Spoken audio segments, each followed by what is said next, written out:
6830 number حدیث لے کے آئے جلد نمبر 5 صفحہ نمبر 333 پر۔ اور امام ابو نعیم اصفہانی محدث اپنی کتاب حلیۃ الاولیاء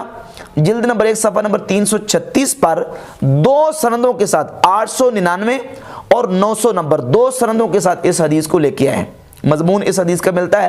اور اس حدیث کی 2 سندیں۔ اب اس میں ایک راوی ہے عبد الواحد بن زید۔ عبد الواحد بن زید پر ان کے حافظے کی بنیاد پر بعض محدثین نے کلام کیا ہے، لیکن ان کے 2 متابع موجود ہیں۔ ایک متابع ہے خالد بن محمود بن الربی جو کہ حلیۃ الاولیاء میں 899 نمبر روایت کے اندر موجود ہیں، اور ان کا ایک متابع حسن بن زکوان جو کہ سنن ابن ماجہ میں 4205 نمبر حدیث پہ موجود ہے۔ لہذا ان 2 متابع کی بنیاد پر بھی یہ حدیث کم از کم درجہ حسن کو پہنچتی ہے۔ تو نبی پاک صلی اللہ تعالیٰ علیہ وآلہ وسلم کی ان واضح احادیث سے یہ بات ثابت ہوتی ہے کہ امت مصطفیٰ عمومی اور اکثری اور مجموعی طور پر شرک میں گرفتار نہیں ہو سکتی۔